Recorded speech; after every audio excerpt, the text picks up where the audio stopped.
Hello everybody, welcome back for another video. Hope you're all doing well and that you're all having a great day.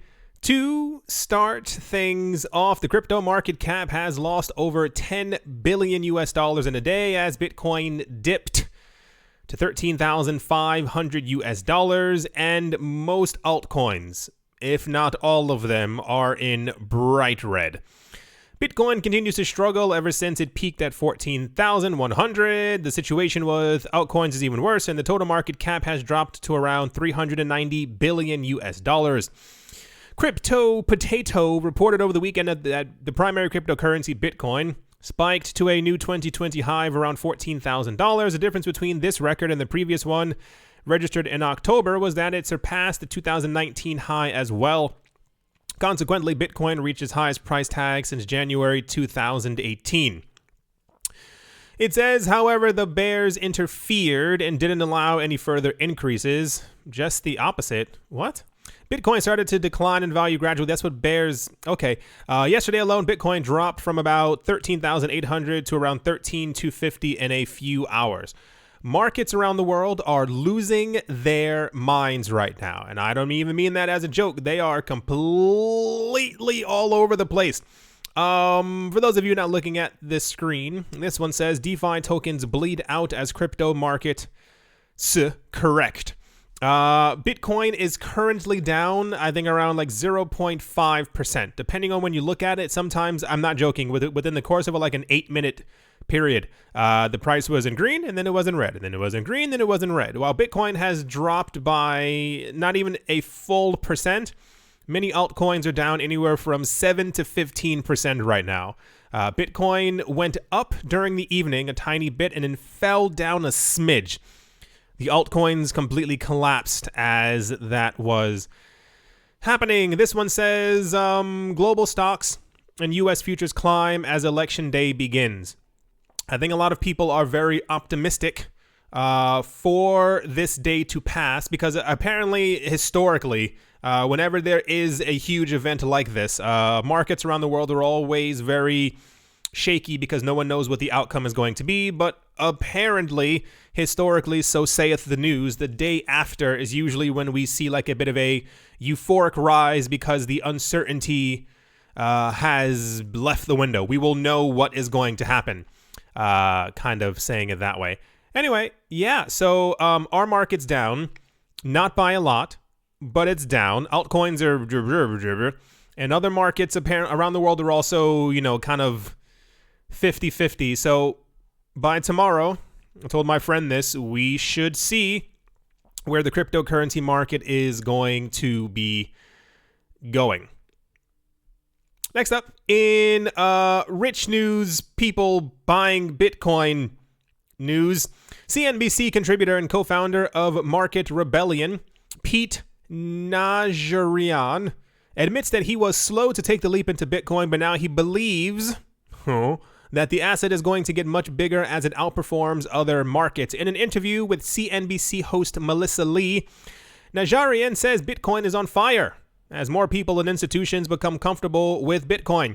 He said, I think people have gotten a lot more comfortable with it, Bitcoin, than they were a couple of years ago. I think every year that goes by, people find a little bit more comfort.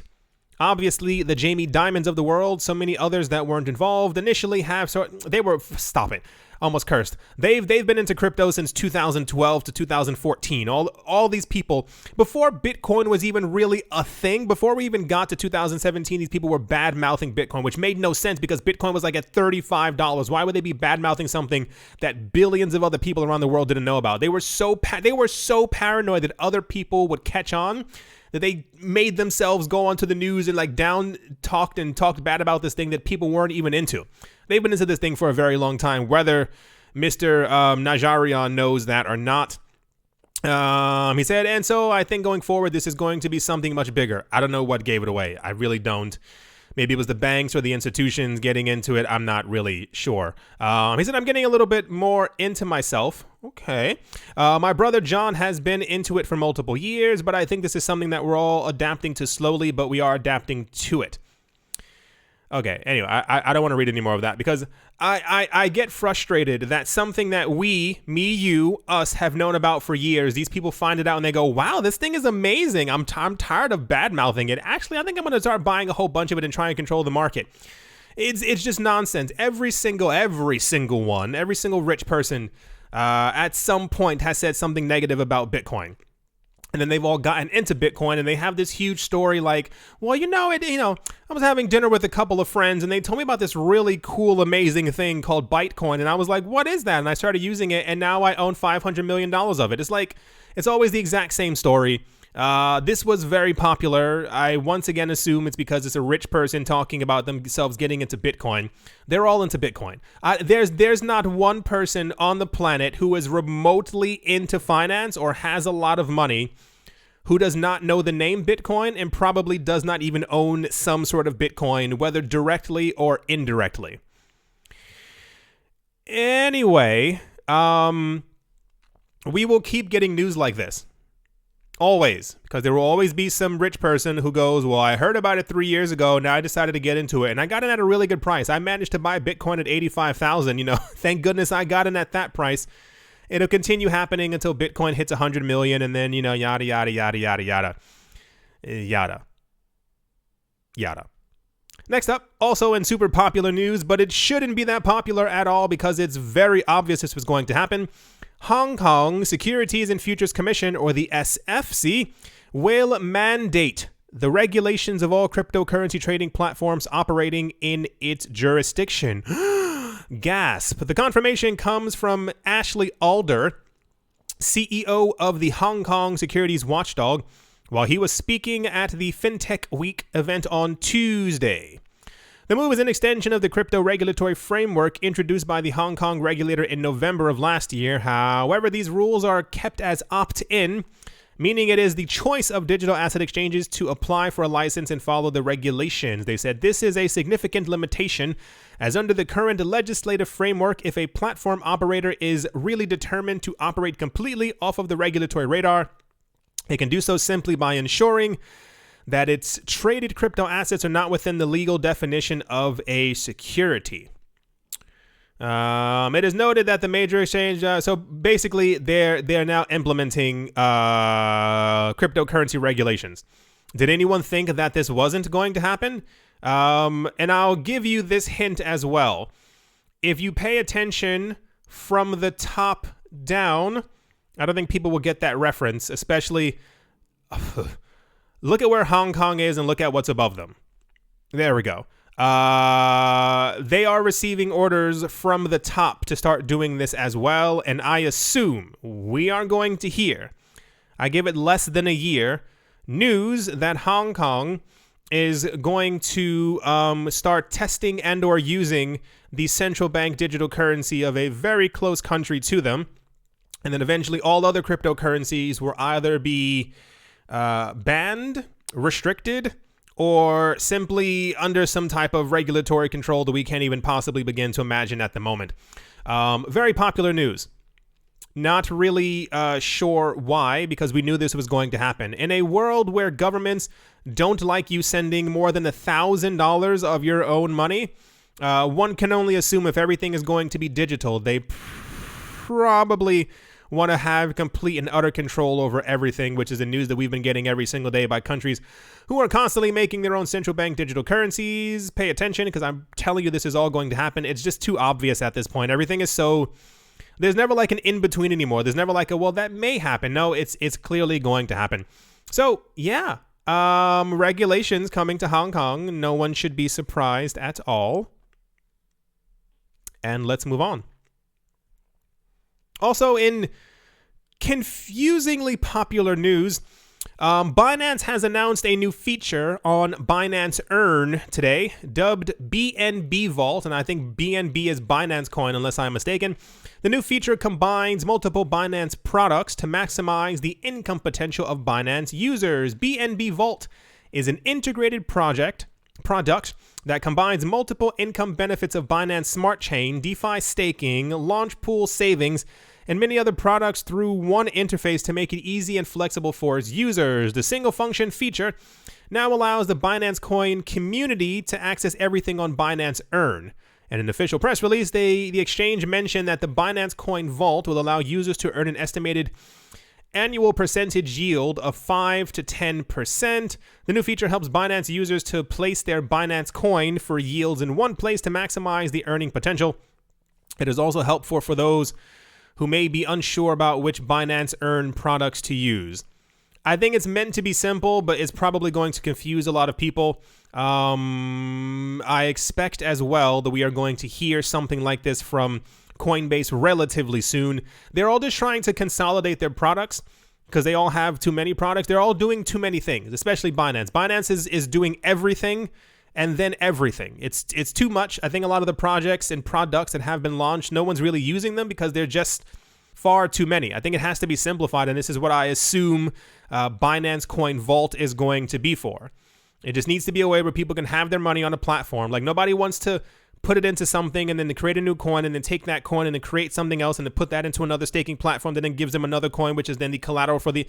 It just kind of makes no sense. This was very popular. Not going to spend too much time on it. Every cryptocurrency exchange is doing something similar to like a staking platform, a DeFi platform, passive income money kind of platform thing. But I guess now this is all mainly focusing on Binance Coin, which a lot of people do believe, grain of salt, that Binance is trying to set itself up as the Amazon or the Apple of the cryptocurrency world. And as such, that Binance Coin would then be seen as their stock, if you will, especially as they keep burning it and they only plan on having a finite amount of Binance Coin. Anyway, yeah, that's the Binance news. Binance Vault news, if you will. And let's move on. In super mega ultra popular news, on Monday, Dan Schulman, president and CEO of PayPal, talked about his company's recently announced support for crypto. According to the press release, they said the migration towards digital payments and digital representations of value continued to accelerate, driven by 19 and the increased interest in digital currencies from central banks and consumers. PayPal's new service, which was launched on that, allowing its customers to buy, hold, and sell crypto from their PayPal accounts. They want to increase crypto utility. Apparently, it's only available in the US. There was another article. I think the guy said that I think it's only available for 10% of users right now. They're trying to roll it out more and more. And they said by 2021, it should be for the majority of people within the States. And then they're going to start rolling it out within the other jurisdictions of the world. Yeah, people were a little confused because Jeremy Allaire said last week that he had bought Bitcoin on PayPal. But other people weren't able to do so. So, I guess that's what it looked. I never even looked at this photo, but I guess this is exactly what it looks like. Then yesterday, we got more details about PayPal's crypto capabilities, courtesy of the company's Q3 2020 earnings conference call. As usual, first we had the prepared remarks, yada yada. So apparently, what he had to say about the future of crypto on PayPal was, finally, I'd like to discuss our recent announcement to increase the utility of cryptocurrencies as well as embrace new forms of central bank digital currencies. We are entering a new era of financial services where our wallets and all the services around them are moving from physical to digital. These include identity management, new forms of commerce, and fully digital payments and financial services. As such, we recently announced that PayPal will allow account holders to buy, sell, and hold cryptocurrencies first in the United States, and then expanding it to international markets in the Venmo platform in the first half of next year. The news being, if you caught it, is that apparently they plan on also supporting central bank digital currencies. And I don't want to hear anything about it. I don't want to hear anybody on Twitter or Facebook or anybody else complaining that PayPal's supporting centralized currencies. What do you expect? They already do the same exact thing. Like, they already support euros and dollars and yen and all these other currencies as well. So of course they're going to accept the digital versions of them. Once again, they're a business and they're there to make money. They're not there to make you feel better or to make the world a more decentralized place. They added Bitcoin because they want to make money. They know that there's money to be made there, and therefore this is why they did it. Very popular news. I'm not sure if it's because we keep getting confirmation that PayPal does indeed have Bitcoin now. I don't know if that's just a thing in people's head. People are like, wait, is it still there? Yep, it's still there. Now, the other part that we are getting is that, first of all, we know that there are going to be 4 coins on the platform. And assumption that we're going to have it in the next 2 years. Probably the digital euro, the US dollar, the Japanese yen, and maybe China's coin as well. That one seems like more of a stretch, but I mean, you know, if you push the right amount of money across the table, anything is possible. Let's move on. Next up, in also popular news, everything is just popular. Let's just, you know, I think you get the point at this point. TRON CEO Justin Sun posted a short tweet on the 2nd of November stating that TRON's network was back to normal, encouraging users to spend their money on TRON. He later confirmed that the network was indeed successfully attacked. He said, "TRON network gets back to normal. Enjoy sending money on #TRON!" Sun stated that a contract initiated malicious transactions using the authority granted to the contract developer. The super representative, a trusted TRON delegate responsible for bookkeeping and validating transactions, was forced to halt new blocks production during the attack. A user in TRON subreddit community made a post during the attack stating that the network was down, and other users confirmed this as well. The attack lasted for 3 hours. According to Sun, the attackers were attempting to profit by downing the network. And then he tweeted about it and said that all the funds are absolutely safe. So the news being a blockchain went down kind of thing. This wasn't a 51% attack, like the entire network got halted. I think the only other coin that has ever had a halted network, I think it was IOTA at some point. Was there another one? It's very rare for this to happen. TRON's price, as you might have expected, fell down after that news because nobody wants their blockchain to halt. Who knows what, when, why, or how? This is, of course, very popular news. This does not happen very often. I don't think many other chains that are even less used have ever frozen like this or stopped block production, but it's not a good sign. Once again, as always, please make sure that you know where you have your funds. It may be time for many people, I'll keep saying this until we get to the promised land, that people reevaluate the coins that are in their portfolio so that at the end of it, that they can profit accordingly. Anyway, that's the TRON news. And without further ado, moving on. In a hilarious news story, the United States Securities and Exchange Commission voted to amend a set of rules to simplify and improve the overly complex procedures for exempt security offerings. According to an announcement on Monday from the SEC, the proposed changes aim to harmonize, simplify, Who talks like that? Harmonize, simplify, and improve the existing overly complex framework to make it easier for companies to conduct offerings while still protecting investors. The regulatory body stated that the amendments would address gaps and complexities in the current exempt offering framework, facilitating access to investment opportunities for investors and to capital for securities issuers. They said for many small and medium-sized businesses, our exempt offering framework is the only viable channel for raising capital. These businesses and their prospective investors must navigate a system of multiple exemptions and safe harbors, each with different requirements. While each component in the patchwork system makes some sense in isolation, collectively there is substantial room for improvement. So the SEC has basically come forward and said, hey, we're going to make things a little bit better so that it's easier for people to launch securities, to understand what a security is, and to try and get the security exemption framework. I promise you it's not going to work. If you've had over 100 years to work on this, the initial definition of a security was in 1927. I think it was 1927.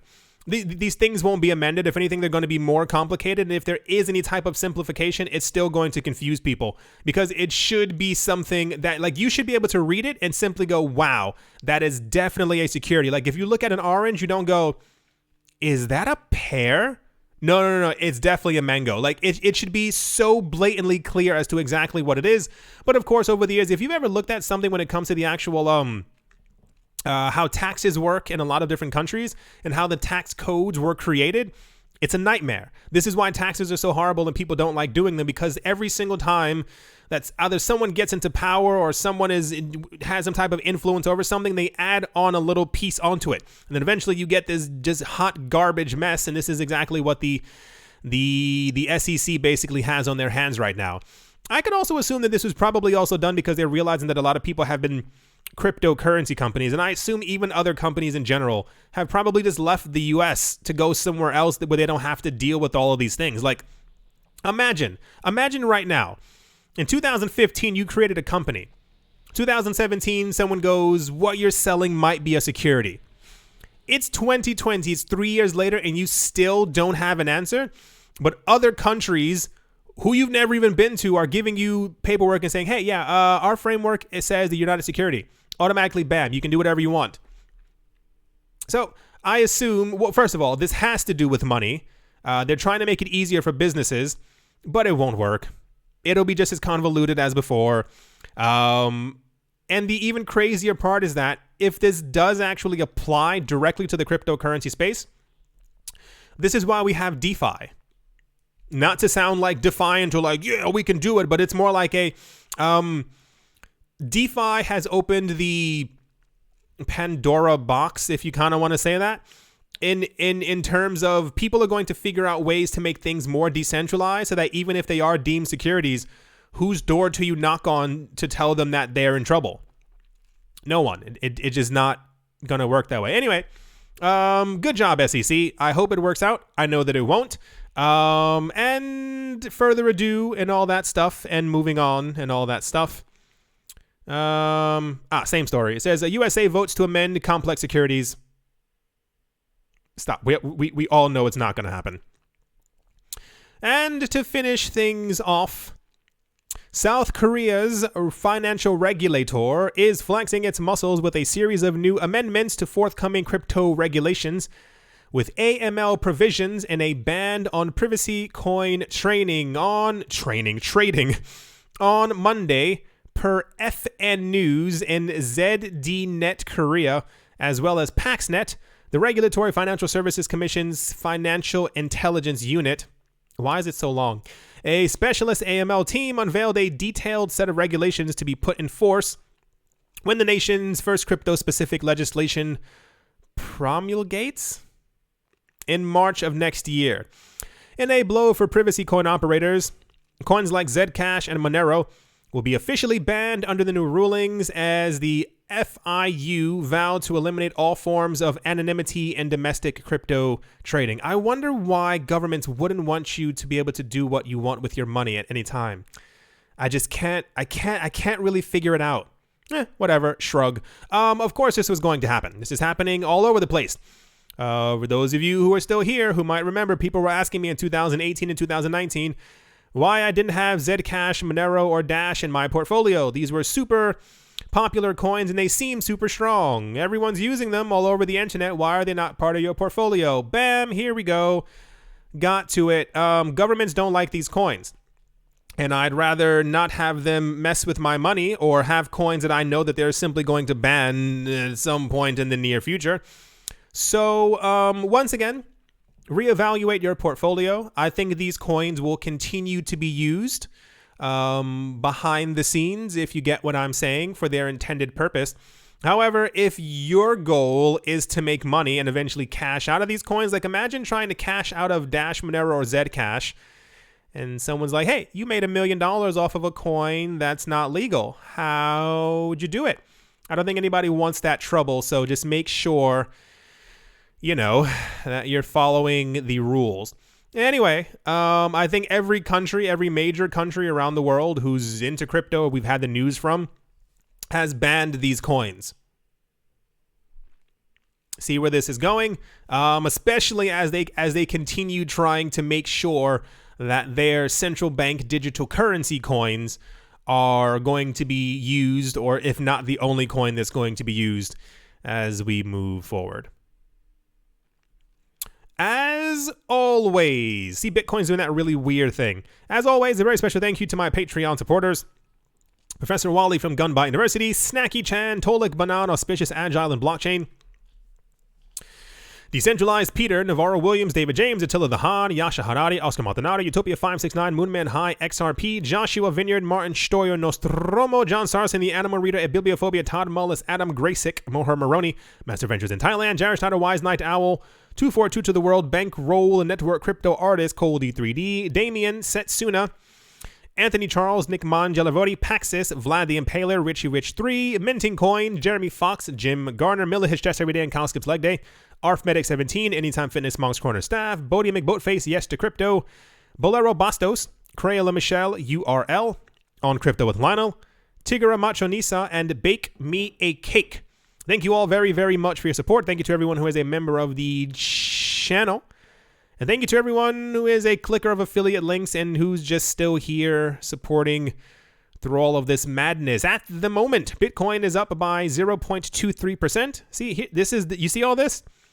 It's been crazy the last 24 hours. When I looked at it before, Bitcoin was in red, and now it's a little smidge of green. The altcoins have suffered the most. XRP and Ethereum aren't doing too bad. They're down just a smidge under 2%. Everything else has kind of fallen apart, if you will. Like that little dip right here, which only did nothing to Bitcoin because it's already recovered. A lot of the other altcoins are still falling from that what has happened. 2,000 more wrapped Bitcoin than yesterday. What else is there? Yeah, everything's down except for some stable coins. Binance's stablecoin is constantly moving up in the rankings. Quite fascinating indeed. Yep, everything's in red. I assume it will be for the foreseeable future. As you know, logic. Let's see where this all takes us. I do hope that you all enjoyed. I do hope that you all are having a great day, a great morning, a great afternoon, a great evening, wherever you are, wherever you might be on this crazy planet. I do hope that it is absolutely fantastic. Thank you all once again for watching and listening, and I will most certainly be talking to you all soon. See you.